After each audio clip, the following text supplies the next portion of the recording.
Grandes maravilhas do mundo.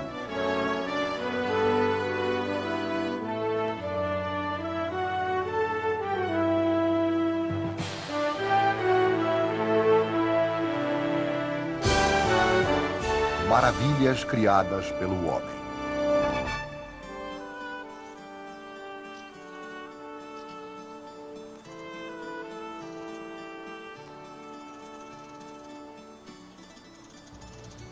Algumas vezes, não muito frequentes na história da humanidade, a necessidade de construir conspira com uma visão de beleza. O desejo de realizar conspira com a habilidade de criar. E o que nasce, então, é uma obra de rara beleza, uma maravilha. Obras que paralisam, que tiram o fôlego, que parecem gritar: vejam o que nós podemos alcançar. Estas são as eternas realizações do homem. Testamentos duradouros de uma batalha permanente. Deixar uma marca em um mundo efêmero.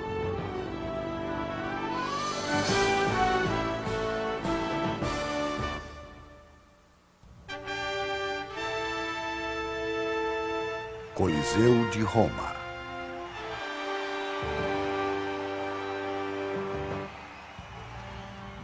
Há quase 2000 anos, os romanos testemunharam uma maravilha.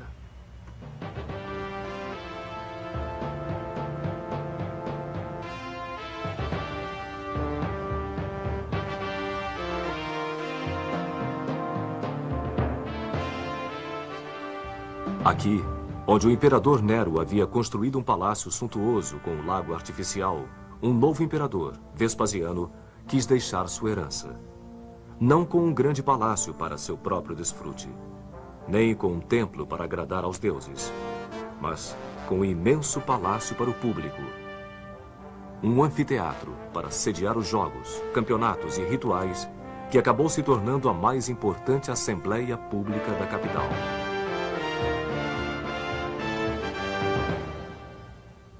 Vespasiano conhecia o valor da atividade de relações públicas.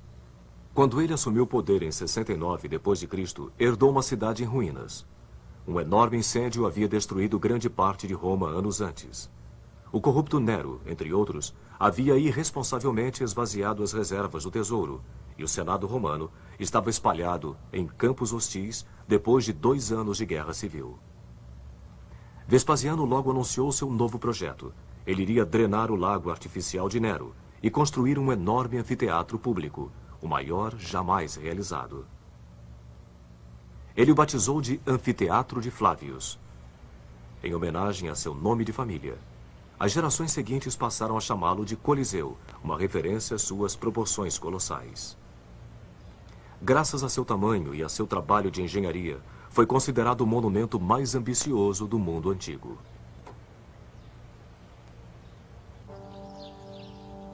Enormes blocos de calcário foram carregados por escravos para construir a elipse de dimensões monumentais, 600 metros de circunferência, cobrindo 15 hectares e erguendo-se a uma altura de 16 andares. Primeiramente, foram erguidos os arcos e os pilares, e em seguida as paredes laterais foram sendo construídas, preenchendo os espaços vazios com uma rocha vulcânica muito leve chamada Pedra Pomes. Com lugar para 50.000 espectadores, o Coliseu equivale aproximadamente à metade do tamanho do Maracanã. Os construtores de estádios de hoje em dia ainda se baseiam no sistema engenhoso de entradas e passagens primeiramente utilizado no Coliseu.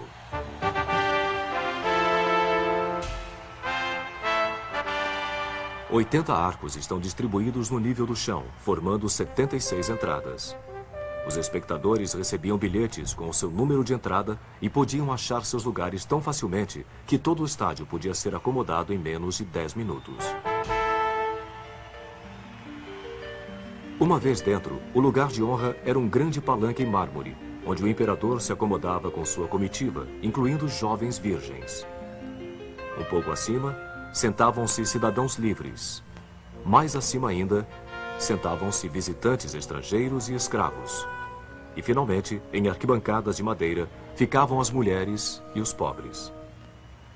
Mesmo durante os jogos públicos, classes sociais e status eram os princípios da organização. Mas por que uma obra tão impressionante destinada ao esporte? No início dos tempos romanos, jogos públicos chamados de circos eram realizados somente em dias sagrados para homenagear os deuses da cidade. Até a época de Jesus, torneios, caçadas a feras e corridas de carruagens eram uma obsessão para os romanos. Qualquer imperador que se prezasse levava a sério os conselhos do historiador Juvenal. Apenas duas coisas fazem um romano se preocupar hoje em dia: panem et circenses, pão e o circo. A obra de Vespasiano levaria menos de 10 anos para ser concluída. E apesar de ele não ter vivido para ver seu trabalho terminado, o Coliseu permanece o símbolo eterno de toda uma civilização. Os romanos já provaram ser os melhores engenheiros que o mundo já viu. Inventores do arco, da cúpula, construtores de estradas, aquedutos, pontes e banheiros. Embora a estética romana tenha sido em grande parte emprestada dos gregos, sua tecnologia era profundamente original. Lá perto, no Panteão, uma gigantesca abóbada de concreto parece flutuar suavemente no espaço. Uma estrutura de concreto armado tão grande, vazada por um único raio de luz, não seria construída novamente até o século XX.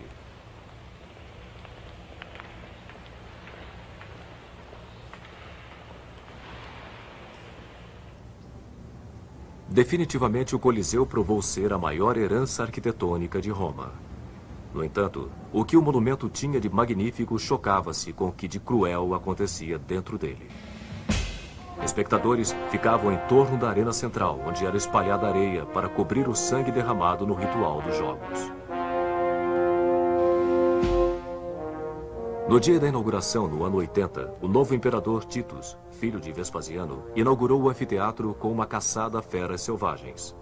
Em apenas um dia, 5.000 animais foram condenados à morte. Estes rituais sangrentos de celebração poderiam durar mais de 3 meses. Animais exóticos eram trazidos de regiões distantes para o Coliseu, onde eram mantidos em celas localizadas no nível subterrâneo, que podem ser vistas ainda hoje. As feras eram então transferidas em elevadores para o nível da arena, onde iriam enfrentar as lanças dos caçadores.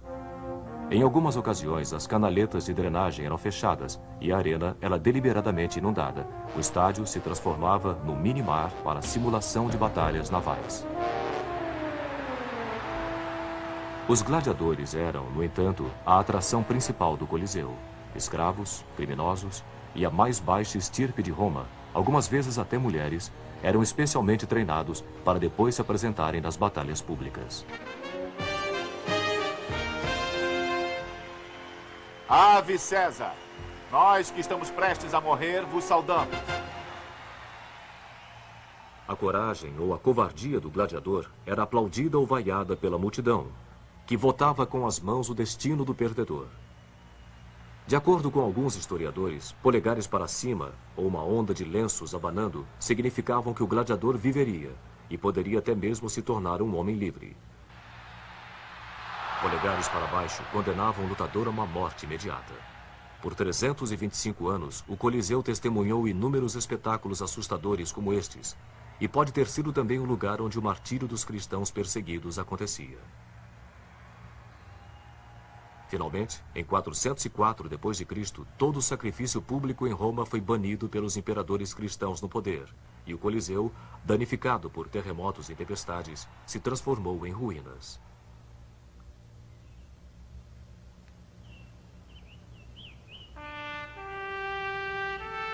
Através dos séculos, o Coliseu se transformou em uma pedreira de mármore, saqueada pelos vários Césares de cada nova era.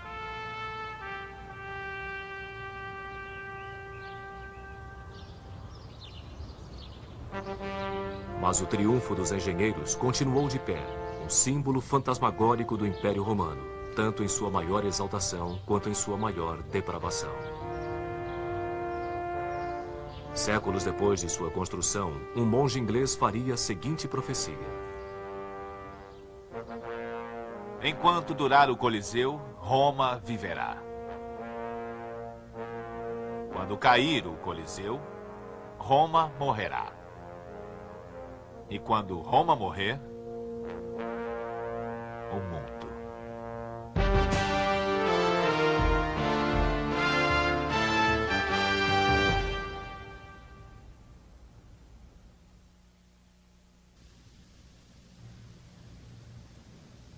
Machu Picchu.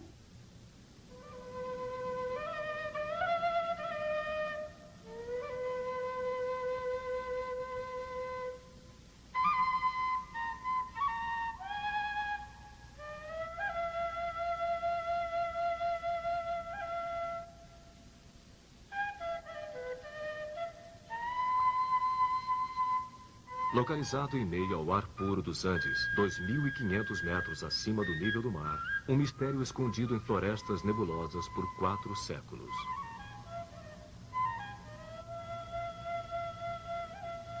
Crônicas do século XVI contam que estas montanhas impenetráveis esconderam a última cidade dos Incas, Vilcabamba, onde Manco Inca, o líder das crianças do sol, desesperadamente procurou refugiar-se dos espanhóis, que haviam dizimado seu império em sua ânsia por ouro.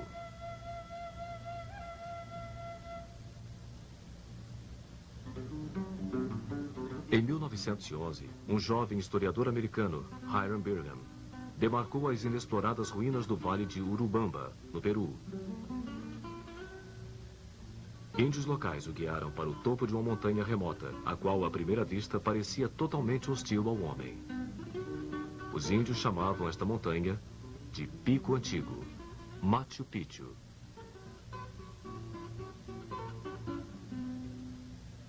Bingham descreveu a viagem. De 4, nós nos precipitamos por uma grama escorregadia. Bem mais para baixo, Urubamba rosnava furiosamente. Nós contornamos a colina e, de repente, avistamos diversos níveis de terraços incas.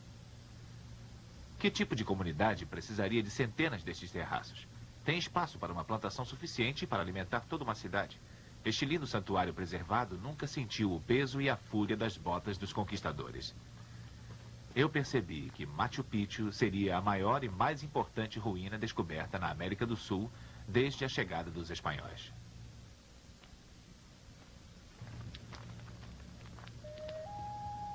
O que Bingham havia visto era extraordinário, mesmo que escondido pelo crescimento da selva. Um platô de 3.200 metros quadrados, com mais de 200 construções de inigualável técnica.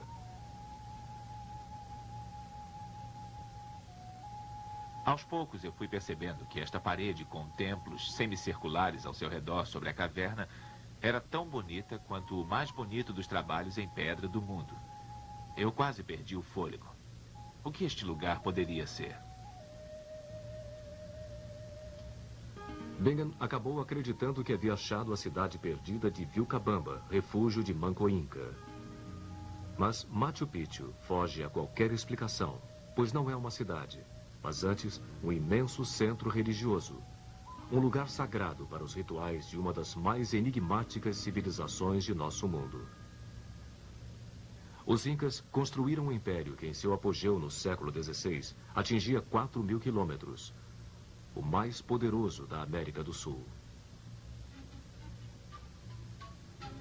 A capital Inca, Cusco, superpovoada, com 100.000 pessoas, tinha uma riqueza lendária. Este pátio em Coricancha, o Templo do Sol em Cusco, era ornamentado com 700 sólidas lâminas de ouro, cada uma pesando mais de 2 quilos. Como a maioria dos tesouros incas, este foi também saqueado pelos conquistadores espanhóis. Os incas eram engenhosos organizadores sociais.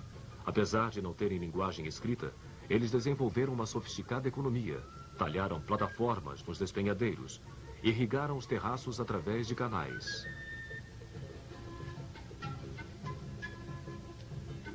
Cultivaram milho, batatas. Domesticaram alpacas e lhamas.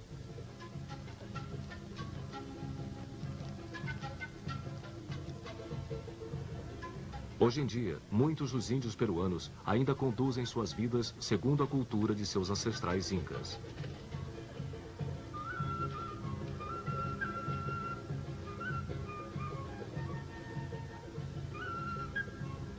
E falam o Quechua, língua dos templos de Machu Picchu.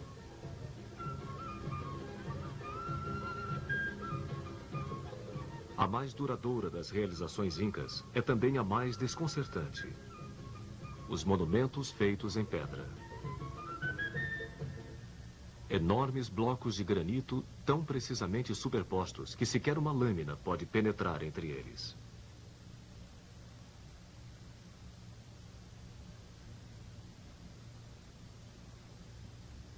Os construtores arrastaram os blocos de suas pedreiras por quilômetros, e não existem indícios de que eles possuíam rodas, animais de tração ou ferramentas capazes de transportar e construir blocos tão perfeitos. Trabalhadores árduos, tal como seus descendentes, construtores incas transportaram penosamente cada bloco em um ritmo agonizante, arrastando-os pelo solo com cordas de fibras. Algumas vezes as pedras eram tão pesadas que tinham de ser abandonadas no caminho. Mas o homem não era punido. Os incas preferiam culpar as pedras, chamando-as de Sai Cusca, que significa pedra extenuante. Uma vez em seu destino, as pedras eram talhadas e encaixadas em suas posições. Cerca de 40 ângulos seriam esculpidos em apenas um lado da rocha para assegurar um encaixe perfeito ou criar uma delicada curva na parede, assim como no Templo do Sol.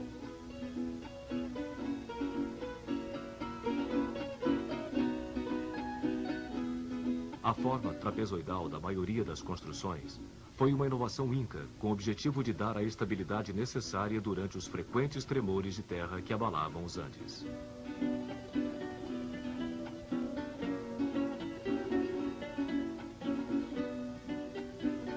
A maioria sobreviveu intacta. Somente seus telhados de palha caíram, vítimas de 5 séculos de clima tropical. Mas o que justifica uma engenharia tão elaborada?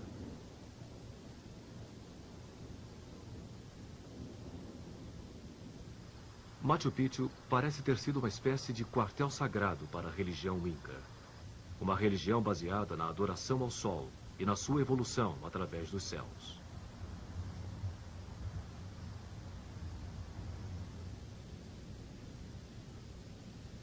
O Intihuatana, ou o lugar de pouso do sol, era um patamar de pedra que permitia aos incas prever os solstícios e equinócios do sol, tão críticos para a plantação e a colheita do milho.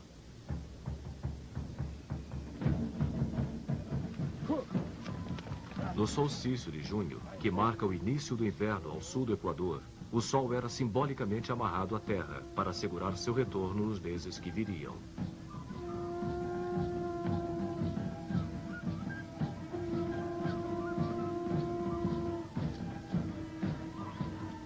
O festival chamado Inti Raymi durava 9 dias e ainda pode ser visto na antiga fortaleza inca chamada Sacsayhuamán.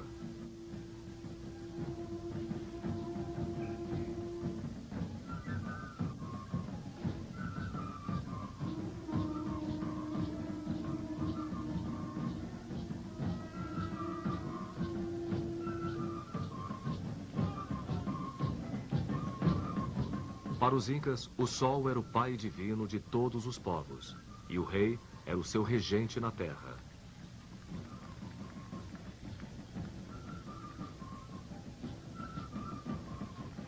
O ouro simbolizava as lágrimas do sol, e o milho era sua obra-prima dourada.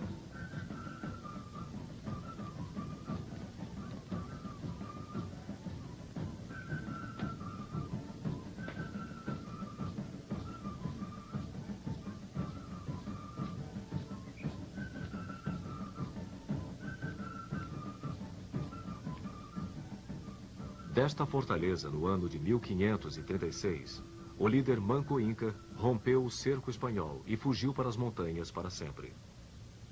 Apenas 4 anos antes, Francisco Pizarro liderou um pequeno grupo de espanhóis até o coração do Império Inca. Atraídos por rumores de fabulosas riquezas e portando armas superiores, menos de 200 espanhóis conseguiram conquistar a população índia de milhões de pessoas. Mataram seu imperador, Atahualpa, e saquearam a capital. Em julho de 1533, os espanhóis já haviam coletado 24 toneladas de ouro e prata.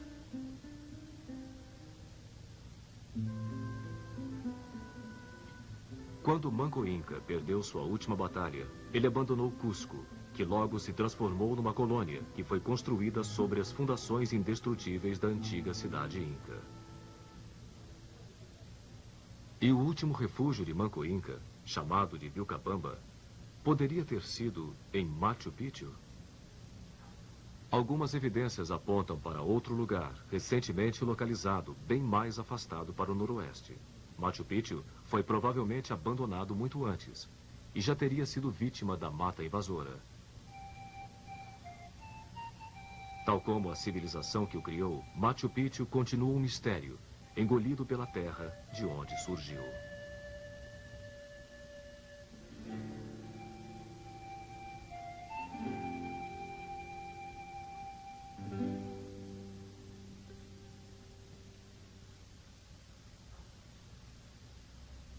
A Muralha da China.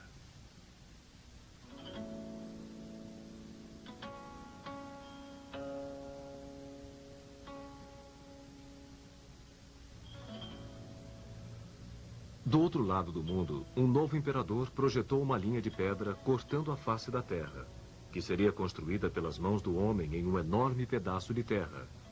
Como se dissesse até para os deuses: esta é minha terra, não se aproxime.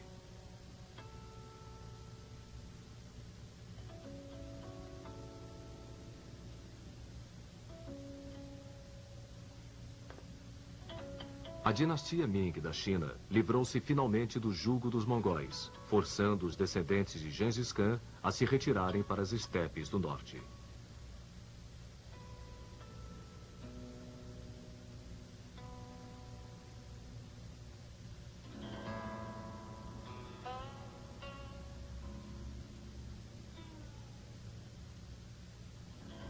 China, o Império do Meio, era de novo governada por um imperador chinês.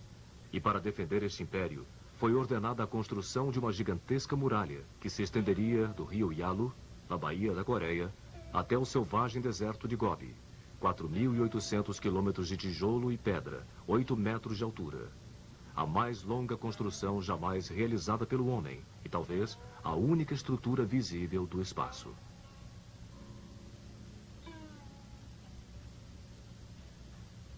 Se a muralha da China fosse esticada de ponta a ponta no Brasil, ela ligaria Macapá a Porto Alegre.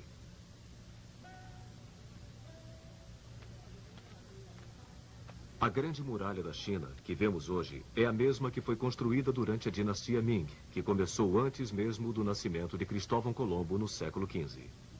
A ideia, no entanto, de construir uma parede em volta do Império do Meio data de 2000 anos antes, do século VIII a.C. Nesta época, a China vivia um caos. Estados hostis lutavam entre si contra tribos nômades que tentavam invadir pelo norte. Durante centenas de anos, uma sucessão de paredes em barro foram construídas entre montanhas e ao longo dos vales com o objetivo de manter afastados vizinhos hostis. Todo este esforço, no entanto, era em vão. Mas no ano 221 a.C., um homem unificou a China e se proclamou o primeiro imperador, Qin Shi Huangdi.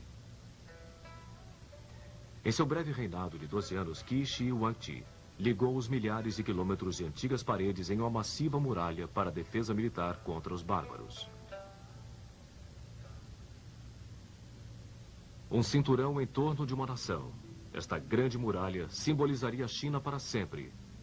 Ferozmente protetora, hostil a estrangeiros, prodigiosa por seu trabalho. Um povo unificado.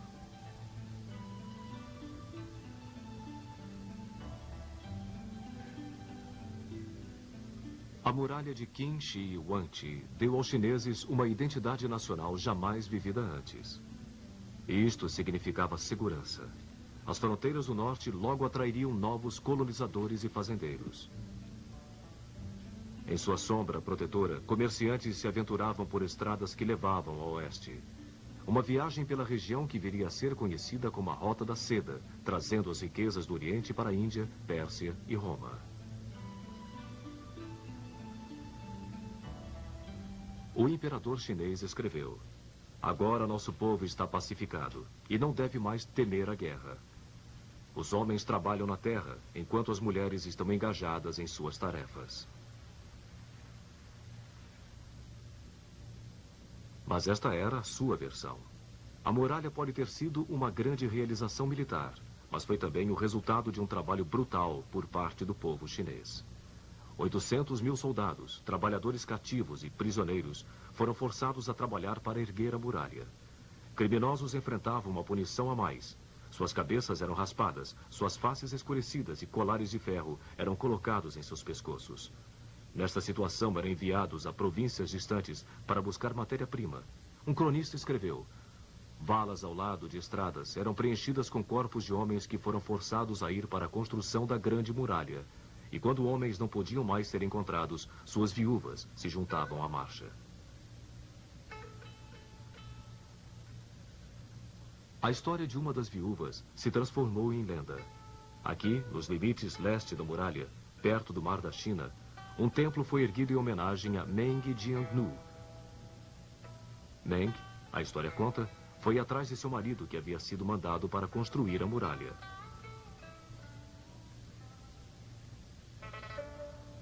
Quando ela soube que ele havia sido enterrado entre as barricadas, suas lágrimas fizeram a parede desmoronar. Desta forma, ela achou os ossos de seu marido e amaldiçoou o imperador. Denunciando a ordem autocrática do imperador, ela se tornou a voz simbólica do povo contra um onipotente opressor.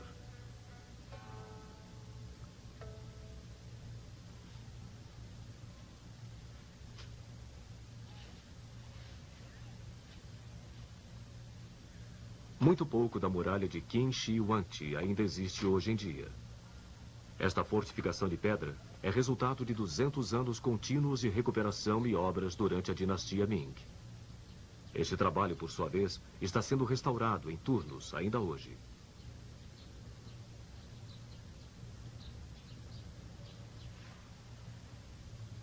A muralha atravessa metade da China, subindo montanhas inclinadas e protegendo vales, engenhosamente transformando terrenos desfavoráveis para a guerra em vantagem tática.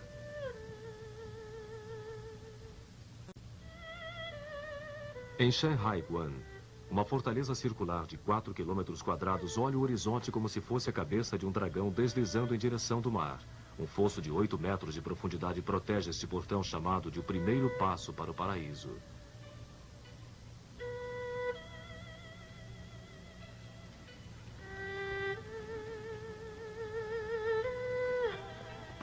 A 300 quilômetros dali, a fortaleza de Jiayuguan era o último entreposto do Império, já que depois deste ponto, em direção ao oeste, estava o vasto deserto mongol. Entre estes dois extremos, existe um conjunto de 25 mil torres de observação, controladas por guardiães que viviam nestes locais. Quando atacados, eles mandavam informação sobre as tropas inimigas por meio de sinais de fumaça durante o dia e sinais de fogo durante a noite. Estas informações percorriam centenas de quilômetros em questão de horas. Perto de Beijing, a toda poderosa fortaleza de Badalin foi construída cercada por diversas camadas de paredes externas, grande o suficiente para acomodar 5 cavalos montados ou 10 homens de infantaria marchando lado a lado. Suas duas faces asseguram que a muralha poderia servir de defesa dos dois lados, não importando por onde fosse atacada.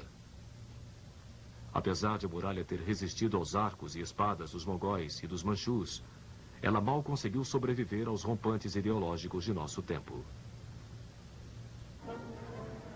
Durante a Revolução Cultural dos anos 60, desdenhando o passado histórico da muralha, fazendeiros roubaram muitas partes dela para usar em seus chiqueiros.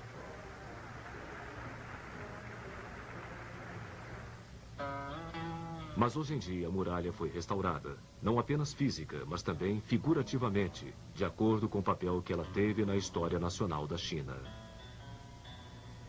Ela novamente existe como uma linha definida, uma marca no terreno, testamento da idade de um povo e de seus ancestrais que a construíram.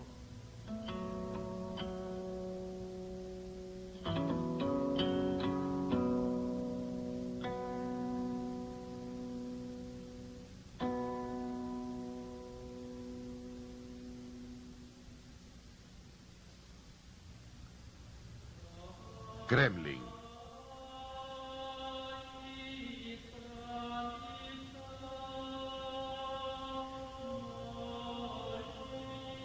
Milhares de quilômetros para o noroeste, uma outra parede foi construída para a defesa contra os invasores mongóis.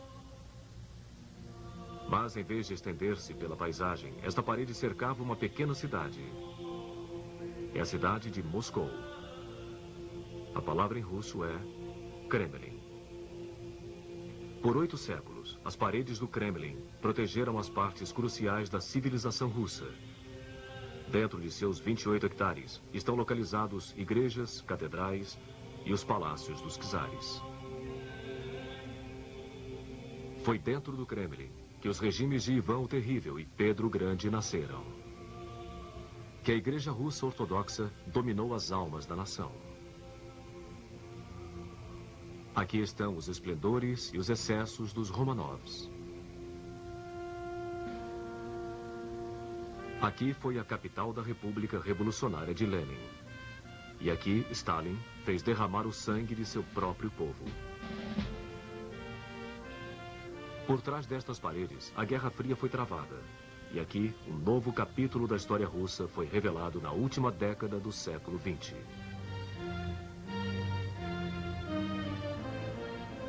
Todo o enredo da história do povo russo está incorporado pelas torres e cúpulas deste complexo. É um monumento aos seus maiores esforços e aos seus grandes fracassos. O escritor russo Mayakovsky foi ainda mais além. A Terra, tal como conhecemos, começa no Kremlin. O Kremlin teve, de alguma maneira, um começo mais modesto. Inicialmente, havia apenas uma fortaleza triangular em madeira que protegia os palácios do Principado de Moscou. Através dos séculos, o Kremlin foi se expandindo e passou a incluir igrejas, mosteiros, oficinas, casas.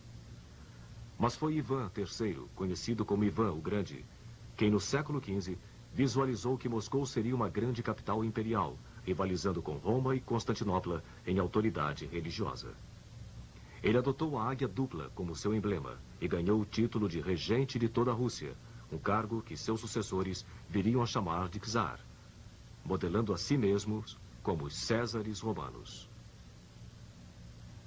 Ivan expandiu o Kremlin, trazendo renomados arquitetos da renascentista Itália para transformar o complexo medieval.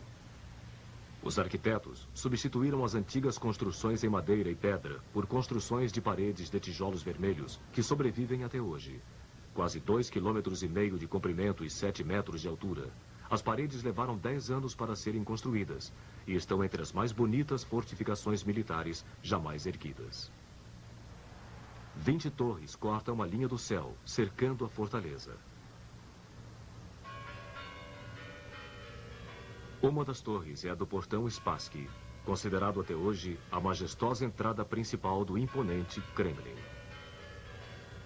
A história conta que quando Napoleão marchou triunfante pelo portão Spassky, seu chapéu de 3 pontas tombou, prevendo o mortal fracasso que seus soldados sofreriam em sua retirada de Moscou. Menos da metade dos seus 600 mil soldados sobreviveu ao inverno. Centenas de canhões que foram abandonados na neve hoje estão expostos desafiadoramente pelas paredes do edifício conhecido como Arsenal.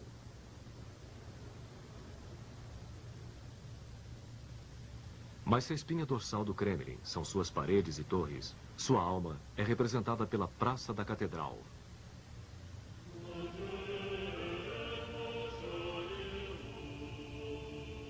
Ivan o Grande autorizou a construção de 3 magníficas catedrais para formar o centro da Rússia Ortodoxa.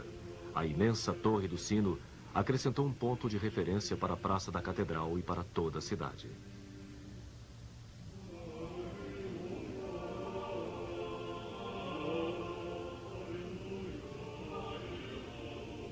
A Catedral de Ascensão, nomeada por Fioravante de Bolonha, tem uma forma simples, mas monumental, entre 5 cúpulas de ouro. Neste lugar, os czares de Moscou foram coroados. Em seu interior, alguns dos ícones mais sagrados da Rússia ficam expostos. O Redentor dos Olhos Furiosos, carregado como um troféu para as batalhas. A mítica Madonna de Vladimir, conhecida pelos moscovitas como a Dama da Ternura. A próxima construção é a Catedral da Anunciação, que já foi a capela privada dos czares. 9 cúpulas de ouro e um magnífico altar testemunharam os casamentos, batismos e agonias privadas da dinastia imperial. Ivan IV, conhecido como Ivan o Terrível, mostrado aqui no famoso filme de Eisenstein, foi barrado dos cultos por ofensas contra a igreja. Sua arbitrária carnificina dos suspeitos de traição e seus acessos de raiva espalharam terror pela corte. Ele está enterrado no prédio ao lado, junto aos outros czares, na Catedral do Arcanjo.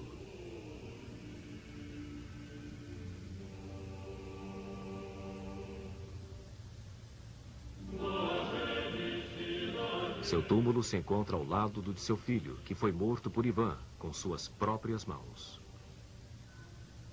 Mas a herança de Ivan o Terrível não foi somente de maldades. Ele fez construir a Catedral de Sambazeu, bem próxima do lado externo da parede do Kremlin. 9 fantásticas cúpulas se encontram sobre a Praça Vermelha.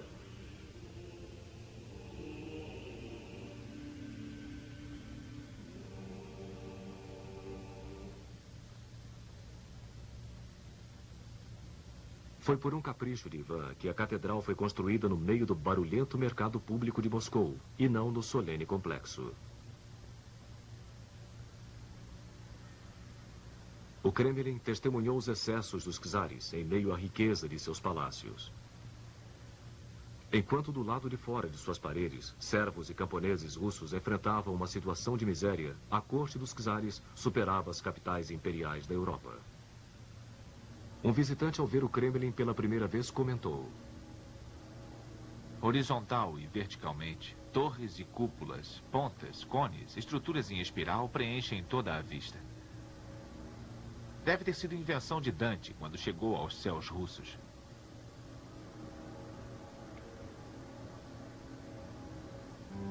O Palácio das Faces, o mais antigo monumento do Kremlin, continha salas de recepção dos czares, onde mulheres, banidas de suas funções oficiais, observavam as intrigas da corte de uma janela em arco. No Palácio Terem, onde se localizavam os apartamentos reais, os tetos e as valetas eram pintados e dourados.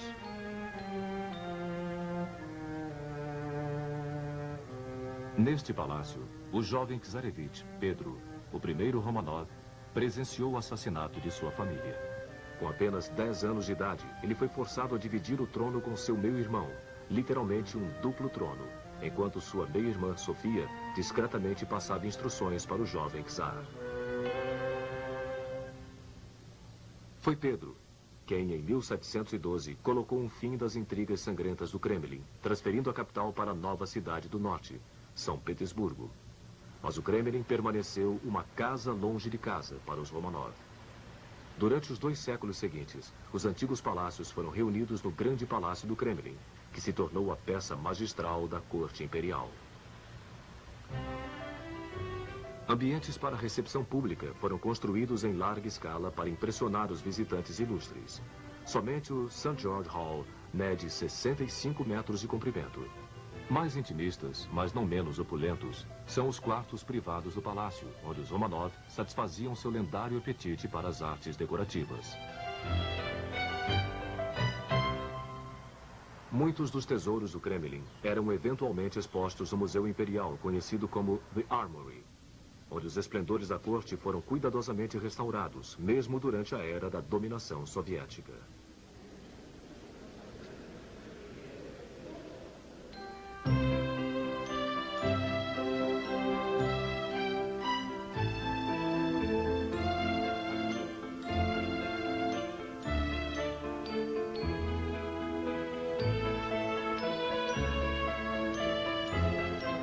Mas a extravagância da vida no Kremlin não poderia sobreviver à profunda insatisfação das classes menos privilegiadas.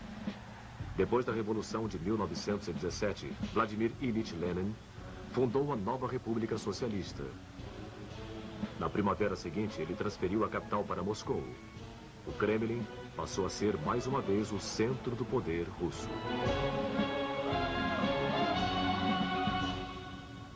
Esta mudança aconteceu em uma época de profundo crescimento do Kremlin. Prédios do novo parlamento soviético e casas do Congresso foram levantados no severo estilo realista, contrastando com seus imponentes e ornamentados vizinhos.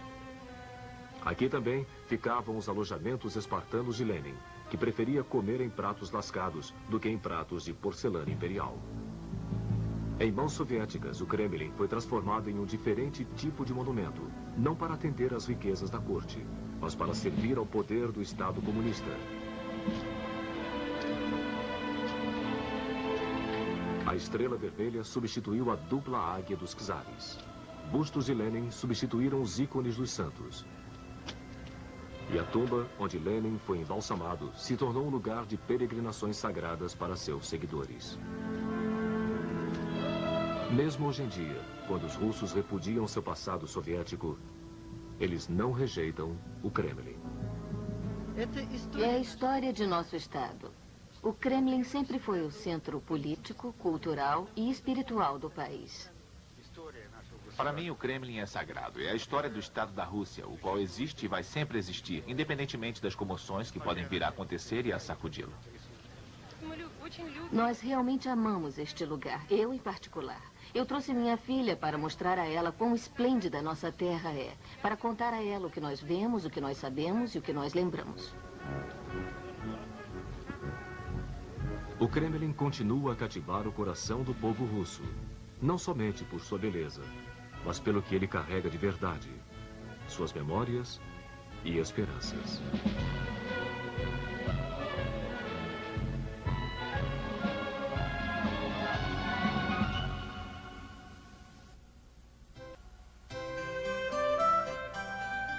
Versalhes.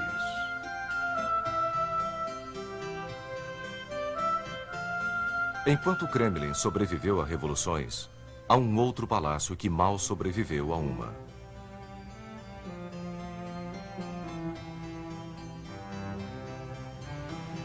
Um palácio tão majestoso, tão pomposo, tão excessivamente aristocrático, que deixou uma dupla herança: a capital da arte europeia e o símbolo da arrogância real.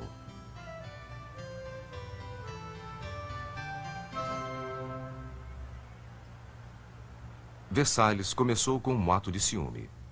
Luís XIV, conhecido como o Rei Sol, visitou um magnífico palácio que pertencia a um de seus ministros. O rei se sentiu tão ultrajado com a pompa do encontro no palácio de seu subordinado que mandou aprisioná-lo e saqueou sua casa. O material saqueado iria encontrar seu novo lugar no novo palácio que Luís XIV construiria para uso próprio. Ele escolheu um terreno pantanoso em Versalhes, 18 quilômetros ao sul de Paris. Quando garoto, ele cresceu apaixonado pela casa de caça de seu pai, que se localizava nesta região.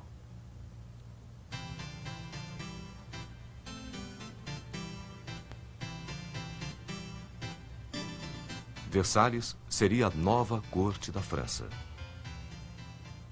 Mais de 22 mil trabalhadores foram contratados para transformar 250 acres de pântano nos mais bonitos palácios e jardins do mundo.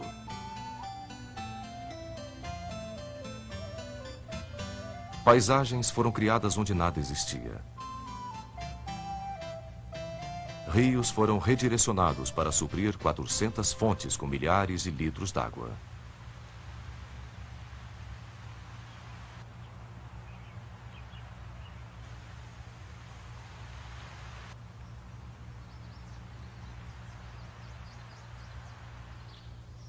Quando o fedor das latrinas de Versalhes se tornava insuportável, Luís XIV tinha 3.000 árvores de fragrância em caixas estrategicamente arrumadas.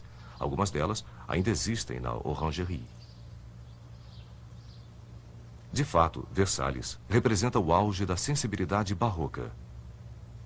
Aqui, a natureza foi domada e algumas vezes torturada em submissão. Cada broto, cada galho e cada planta em Versalhes era sujeito à revisão. Árvores eram posicionadas ao longo dos caminhos de tal forma que não fizessem sombra nas magníficas estátuas que enfeitavam o jardim.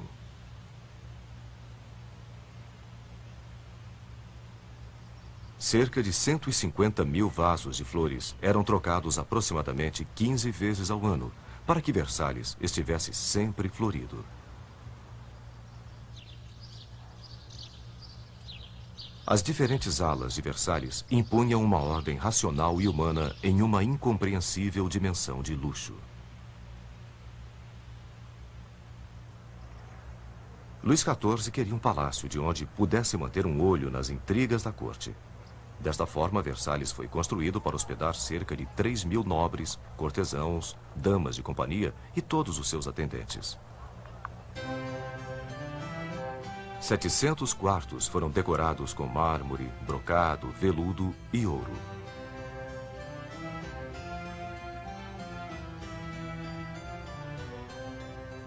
Versalhes se tornou a moradia e o local de encontro da aristocracia francesa. Luís XIV gostava de viver exposto aos olhos públicos e, portanto, mantinha o palácio aberto a todos que estivessem interessados em conhecê-lo.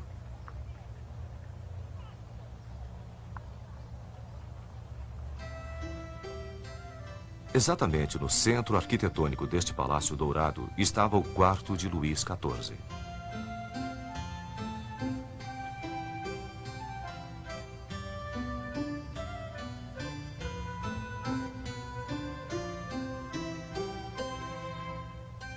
O dia começava aqui não com um nascer do sol, mas com um despertar do rei.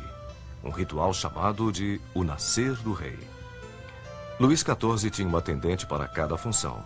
Um para vestir a manga direita da roupa, outro para vestir a manga esquerda, um para colocar a gravata, outro para amarrá-la. 4.000 serventes e 500 cozinheiros alimentavam o enorme apetite da corte por cerimônias.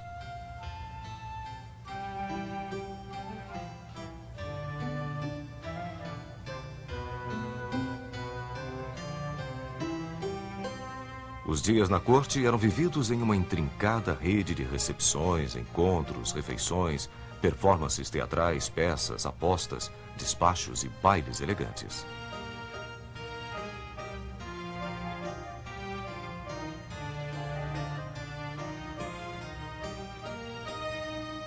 O rei frequentemente participava de apresentações de balés folclóricos. Era sabido que somente o rei poderia se juntar aos bailarinos.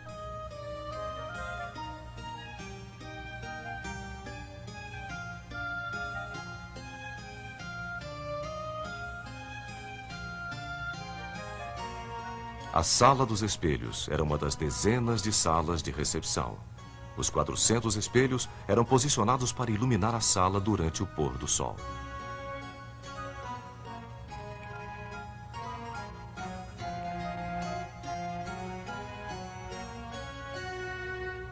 Na Sala dos Desenhos, adjacente à Sala dos Espelhos, cortesãos ganhavam ou perdiam influência, dependendo da moda de cada dia. A menor afetação do rei, seja na vestimenta, na cozinha, dança ou arte, desencadeava uma onda não somente por toda a França, mas por todas as cortes da Europa.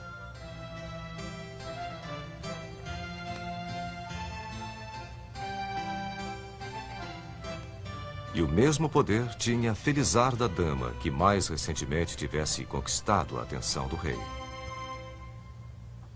A Marquesa de Montespan manteve esta influência por um certo tempo. Como Luís XIV queria passar algum tempo com ela longe dos olhos da corte, ele mandou construir um palácio menor nos arredores de Versalhes, Le Grand Trianon.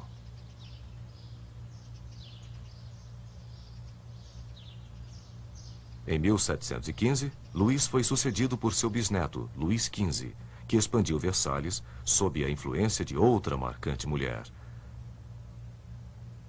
Madame de Pompadour, sua amante por 20 anos. Ela também queria uma casa afastada da corte, e Luís XV construiu o Petit Trianon.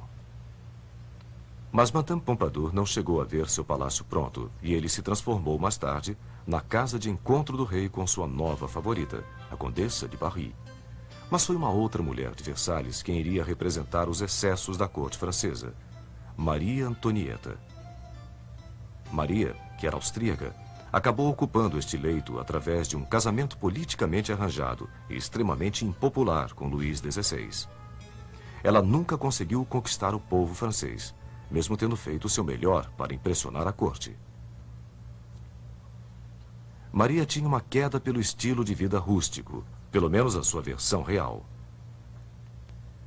Para satisfazer seu gosto pelo campo, uma vila charmosa foi artificialmente construída com seu próprio pequeno moinho e com antigas cabanas que tinham suas paredes cuidadosamente rachadas e tudo mais que fosse necessário para caracterizar a vila. Foi nesse seu refúgio idílico que, em 5 de outubro de 1789, Maria Antonieta foi alertada sobre o fato de que a Revolução Francesa chegara a Versalhes. Raivosos parisienses estavam se aproximando do palácio. A família real deixou Versalhes na manhã seguinte e nunca mais retornou. E Versalhes, que apenas 6 anos antes havia assinado o tratado que dava à América sua independência, agora era considerado um símbolo da tirania em seu próprio país.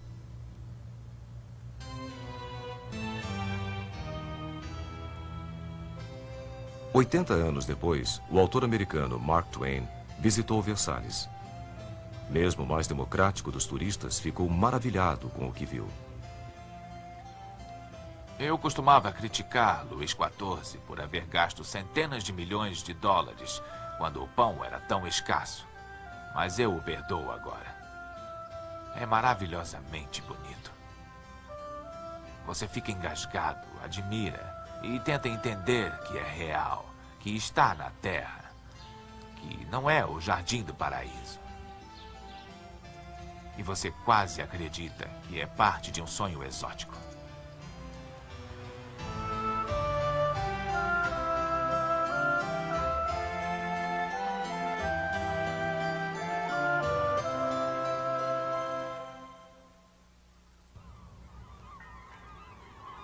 Estátua da Liberdade. Durante toda a viagem, eles estavam falando que nós iríamos encontrar uma bonita senhora com uma tocha. E eu não conseguia visualizar a cena. Quando eu a vi, eu disse: Mãe, vem aqui. Esta é a liberdade. Esta tocha lá no alto quer dizer seja bem-vindo. Finalmente nós viemos à Terra Prometida para a Estátua da Liberdade. Bonita, linda mulher. Eu disse para minha mãe o que ela significa. Minha mãe me abraçou e respondeu: ela significa América.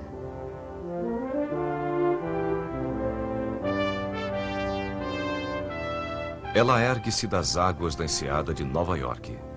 Um colosso moderno de metal, o maior jamais inventado. Até os dias atuais, o mais duradouro símbolo da esperança americana para o país. Tal como os milhões de americanos que passam por ela, a história da Estátua da Liberdade começa do outro lado do oceano, em um país tumultuado. O ano era 1865. Em Paris, o regime duro e beligerante de Napoleão III tornou o democrático sonho da Revolução Francesa em uma memória sombria. Para alguns liberais franceses, a América era a verdadeira inspiração dos ideais democráticos perdidos da França. Eles almejavam a fraternidade que uma vez ligara Washington a Lafayette. Entre eles estava o escultor Frédéric Bartholdi, que pensou em desenvolver um monumental presente para a jovem nação. Eu tentarei glorificar a República e a liberdade lá, na esperança de um dia achá-las aqui de novo. Ele queria que seu presente fosse a primeira coisa que os visitantes vissem quando entrassem no Novo Mundo. Então escolheu Bedloe's Island como lugar indicado. Se os americanos pagassem por um pedestal, ele prometeu a si próprio que a França pagaria por uma estátua colossal. Bartholdi pensava sempre grande. Seus trabalhos mais recentes eram bombásticos e patrióticos. mas eles eram pequenos comparado a este próximo trabalho que iria levar 15 anos para ser feito. Ele nomeou Liberdade Iluminando o Mundo. Moldar a estátua foi a maior realização de Bartholdi. Na França, ele começou a testar modelos em cerâmica e bronze em tamanhos cada vez maiores. Tochas de madeira foram feitas como modelo e, em seguida, gesso era colocado por cima. Em sua oficina em Paris, metalúrgicos cuidadosamente cortaram enormes placas de bronze norueguês em pedaços tão finos quanto uma moeda para se adaptarem aos moldes. Cada detalhe da estátua, desde seu penteado até as pregas do vestido, foi meticulosamente trabalhado. A cor original das peças, um marrom escuro, foi gradualmente se transformando em um cinza claro por causa da maresia do Atlântico. A enorme estátua teria também de resistir a ventos de mais de 200 km por hora sem tombar no mar. Bartholdi procurou o mais brilhante engenheiro civil da França, Gustave Eiffel, para desenvolver um engenhoso sistema de suporte de 1.800 vigas, incluindo um esqueleto principal e uma série de estruturas que permitiriam as placas de cobre expandir e contrair de acordo com o tempo, sem rachar. O andaime desenvolvido por Eiffel era o mais alto jamais criado até então, elevando a gigantesca senhora por sobre os tetos de Paris para que todos pudessem ver. Mas enquanto Paris estava exultante, a América vacilava. As contribuições eram pequenas. Tinham arrecadado bem menos do que os $250 mil necessários para a construção do pedestal.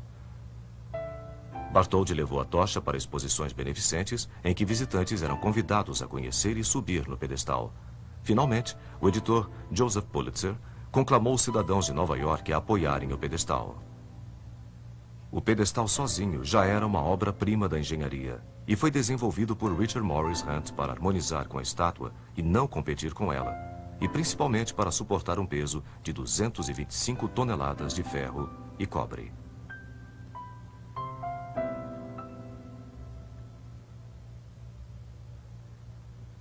Em 1885, a França havia contribuído com mais de $400 mil para o projeto e Bartholdi havia trabalhado por 14 anos. A estátua completa foi desmontada e enviada à sua nova casa empalada em mais de 200 caixotes, 39 somente para rebites. Quando a estátua foi remontada um ano mais tarde em Nova York, os americanos viram pela primeira vez o que seria considerado símbolo de esperança para seus imigrantes nas décadas vindouras.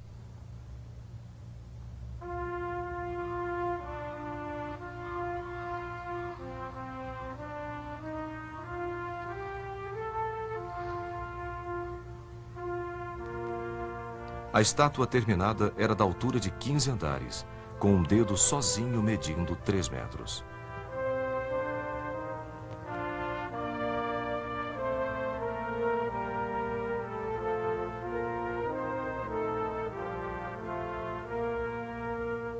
O simbolismo da liberdade estava claro.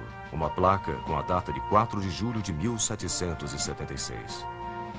Sob seus pés, grilhões rompidos representavam o fim da escravidão. Sua coroa de 7 pontas tenta tocar os 7 continentes e os 7 mares, e carrega o anseio de liberdade de todo o mundo. Bartholdi queria que ela fosse acesa pelo lado de dentro, e no início do século XX, uma fraca luz elétrica saía das brechas da tocha. Este modelo original está em exposição em um museu próximo à estátua. Reformas recentes colocaram uma nova tocha com folhas de ouro de 24 quilates para incrementar a ilusão de iluminação. Aqueles que vieram em busca do abrigo da tocha vieram atrás de uma vida melhor, fugindo de exércitos, para juntar-se a um parente, livrar-se de um perseguidor. Eles vieram por causa de rumores de ouro nas ruas. Vieram em trapos.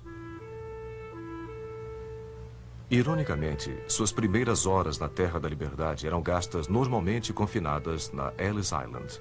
Imigrantes a chamavam de Ilha das Lágrimas. Aqui, à sombra da Estátua da Liberdade, 16 milhões de almas esperançosas invadiram Great Hall, esperando sua sorte.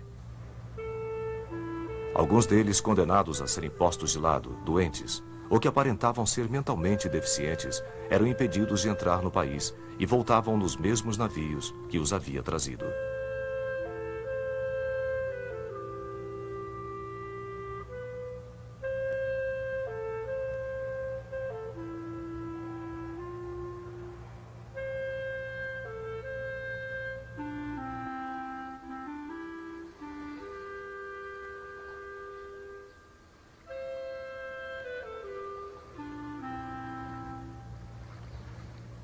À medida que barcas os levavam para a metrópole de Nova York, eles deixavam para trás a estátua colossal e sua tocha. A poetisa Emma Lazarus, filha de imigrantes russos-judeus, deu à estátua uma definição que Bartholdi não havia pensado. Suas palavras estão embasadas de sentimento de liberdade. Que venham a mim os seus cansados, os seus pobres, a sua massa oprimida que deseja respirar livremente, aqueles barrados no teu cais. Que me venham estes, os sem teto à mercê das intempéries. Ergo minha luz ao lado do portal dourado.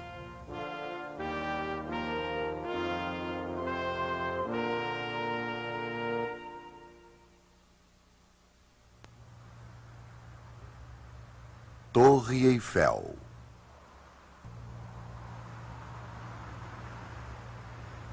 Enquanto os americanos saudavam sua mais nova maravilha importada em Paris, os franceses estavam construindo uma outra que guardariam para eles.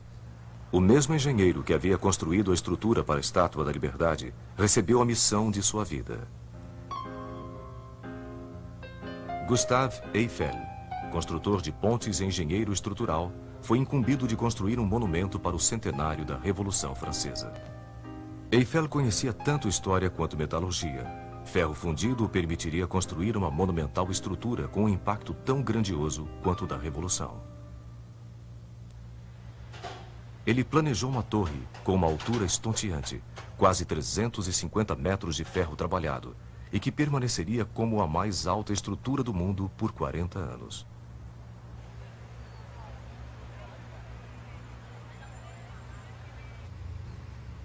Eiffel usou novas tecnologias de pré-fabricação para fundir 12.000 traves.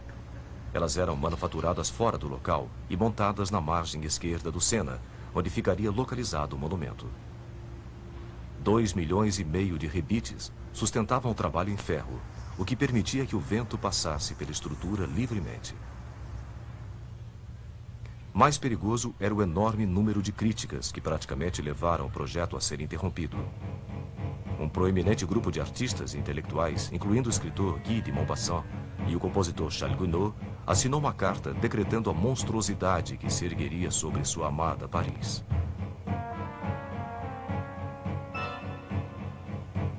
A inútil e monstruosa Torre Eiffel é como uma gigantesca chaminé preta de uma fábrica. Esmagando com sua enorme massa a Notre-Dame. O Louvre, o Arco do Triunfo. Todos os nossos monumentos serão humilhados sob esta mancha negra. Determinado, Eiffel continuou. A torre ficou pronta no prazo, com apenas 600 dias de trabalho, e foi inaugurada em 31 de março de 1889. Mais de 2 milhões de parisienses curiosos passaram pela torre neste primeiro ano, rabiscando seus nomes nas vigas e comprando souvenirs. Eles almoçaram no restaurante localizado na torre e subiram nos engenhosos elevadores por entre a estrutura de metal para ver o que nunca haviam visto antes. Um visitante era Edmond de Goncourt. Subindo no elevador, eu tive a sensação, lá no fundo do meu estômago, de que estava em um navio no mar, mas sem vertigem. Lá do alto, nós fomos presenteados com uma visão maravilhosa, além de tudo que poderíamos imaginar na altura do chão, da grandeza, da extensão, da imensidão de Paris.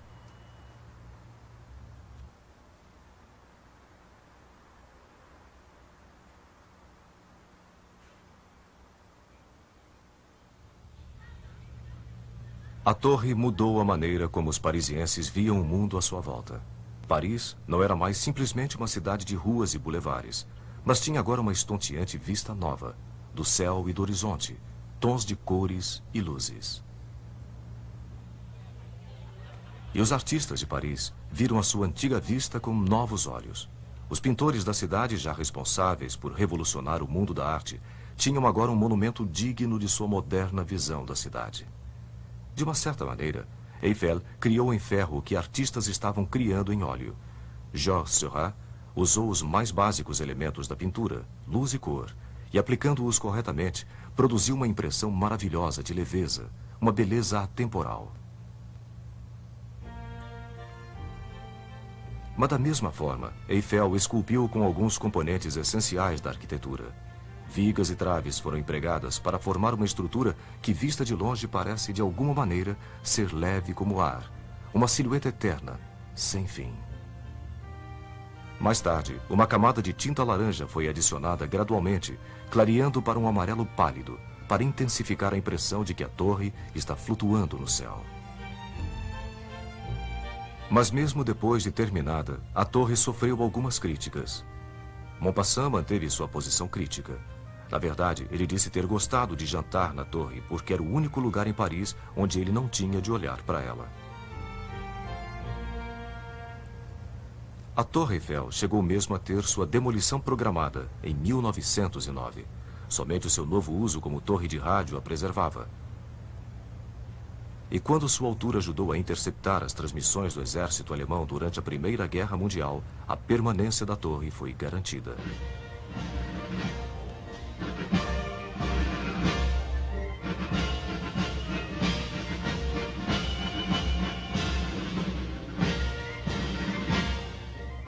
Ironicamente, o que uma vez havia sido um símbolo da revolução, do progresso e da produção em massa, hoje parece ser um tanto quanto antiquado. Um pouco da elegância do velho mundo numa metrópole frenética.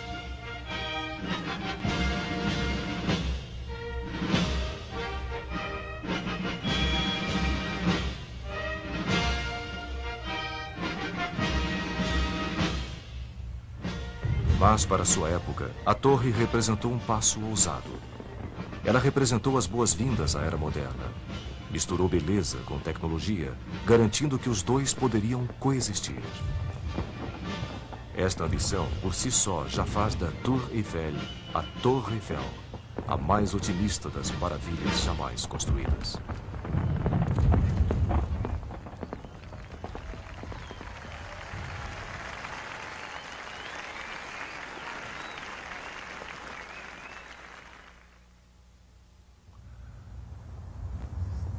Monte Rushmore e Crazy Horse. No coração da América, um outro sonho audacioso se tornou realidade no paredão de uma montanha de granito. Nas montanhas negras de South Dakota, em meio a desfiladeiros que eram como testemunhas às curvas e à idade do terreno, um homem decidiu colocar sua marca em uma das montanhas. Não apenas uma expressão pessoal de seus dons artísticos, mas um monumento aos princípios fundamentais de uma nação democrática.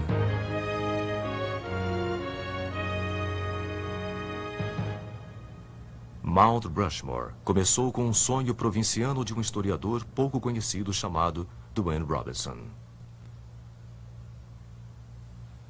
Ele imaginou um tema do Velho Oeste esculpido num dos altos paredões das Montanhas Negras. Mas o artista que ele contratou tinha uma visão totalmente diferente.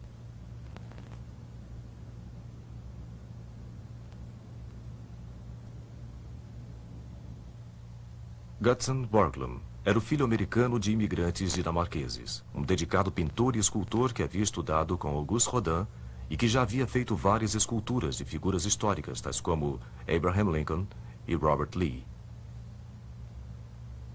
Neste quadro monumental, Borglum imaginou mais do que um tributo ao Velho Oeste. Em vez disso, ele queria capturar as qualidades permanentes de toda uma democracia. Eu quero alguma coisa na América. Alguns metros de rocha que sejam testemunhas de todas as grandes realizações que conquistamos enquanto nação.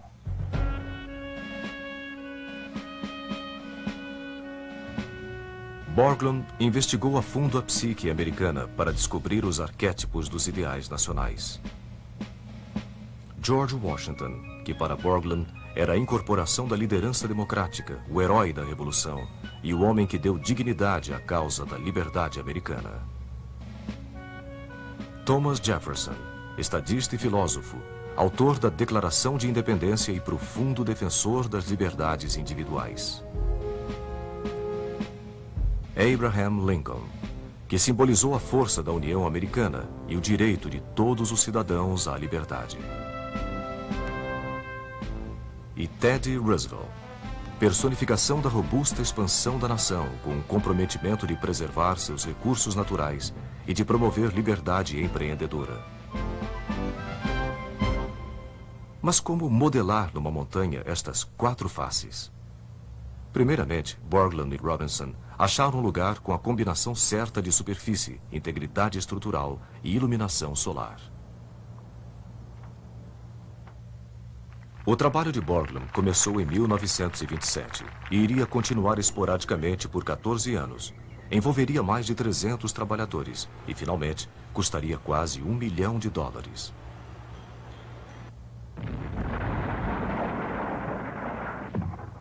Mais de 450 mil toneladas de granito foram explodidas para criar os rostos que mediriam 20 metros de altura. A montanha estava parecendo ser incontrolável. Pedras instáveis forçaram Borglum a dinamitar sua primeira tentativa, que colocava Washington e Jefferson em lugares opostos. Persistentemente, Borglum começou um novo Jefferson, esculpindo a cabeça um pouco mais alta do que as outras e evitando assim rachaduras perigosas. O sucesso de Borglum em Mount Rushmore dependia, além da engenharia, de alcançar beleza artística em uma escala ampla. Borglum conseguiu passar emoção além das rochas. Uma ponta de granito na cavidade da pupila conseguiu dar a impressão de brilho no olhar. Borglum havia planejado esculpir todas as figuras até a altura da cintura, mas morreu em 1941, antes que pudesse terminar. Seu filho, que apropriadamente recebeu o nome de Lincoln, completou as cabeças, mas o começo da Segunda Guerra Mundial impediu que houvesse qualquer cerimônia de inauguração. Finalmente, 50 anos depois de estar pronto, Mount Rushmore foi oficialmente inaugurado em julho de 1991, colocando o selo final num monumento que veio para representar as conquistas do espírito humano. Gutzon Borglum. Nós acreditamos que o memorial à nação deve ter serenidade, nobreza, poder, tal como tinham Washington, Jefferson, Lincoln e Roosevelt, esculpido nas alturas o mais perto do céu que podemos, para mostrar à posteridade que tipo de homens eles eram. E aí devemos rezar para que estes marcos durem até que o vento e a chuva os desgastem.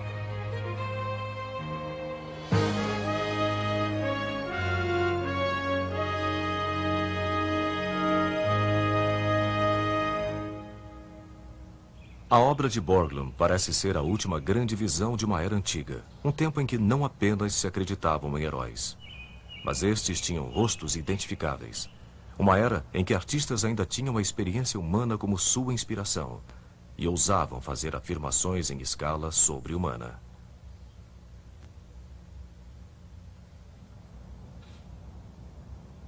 Existe outra grande maravilha sendo desenvolvida, mesmo em nossa era impaciente. E ela está localizada a apenas 27 quilômetros da obra-prima de Borglum, em Mount Rushmore. Aqui, um órfão meio americano, meio polonês chamado Korczak Ziolkowski começou a mais ambiciosa escultura em rocha de todos os tempos.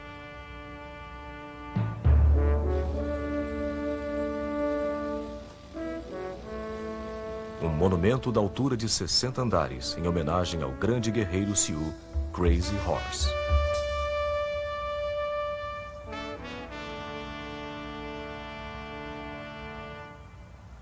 Durante os anos 30, enquanto os rostos de presidentes americanos descendentes de europeus começavam a tomar forma na rocha de granito em South Dakota, o chefe urso em pé, da nação Sioux, fez a Korczak uma pergunta desconcertante. Onde estavam os monumentos de seu povo, dos heróis de uma tribo que povoou a região por 400 séculos, mas que havia sido aniquilado em menos de 4 décadas? A resposta de Korczak foi que ele dedicaria o resto de sua vida à construção de um moderno colosso, ao Crazy Horse. A escala é inacreditável. Todas as 4 cabeças de Mount Rushmore caberiam em apenas uma cabeça do Crazy Horse. Korczak viu nesse lendário guerreiro a dignidade heróica de um povo vencido. Ele se dedicou à sua tarefa com a mesma perseverança que seu outro herói e mentor, Gutzon Borglum. Excêntrico e visionário, Korczak investiu milhares de dólares de seu próprio bolso nos direitos sobre a montanha. E em 1947, com menos de $200 de capital próprio, ele começou sua tarefa hercúlea. Eu sou um contador de história na pedra, mas isto é tudo o que eu sou. Eu quero dizer ao mundo que existiu aqui, em uma determinada época, um povo que era admirável. Eu não pretendia fazer isto tão grande. Eu pretendia fazer algo em torno de 35 metros de altura. Puxa, uma figura com 35 metros parecia nada, e aí eu resolvi. Vou esculpir toda a montanha. Depois de 4 décadas, 8 milhões de toneladas já haviam sido tiradas da montanha. Korczak sabia que não viveria para ver seu trabalho completo. Quando morreu em 1982, deixou planos para a continuidade da obra, que está agora sendo trabalhada por sua viúva Ruth e a maioria de seus 10 filhos.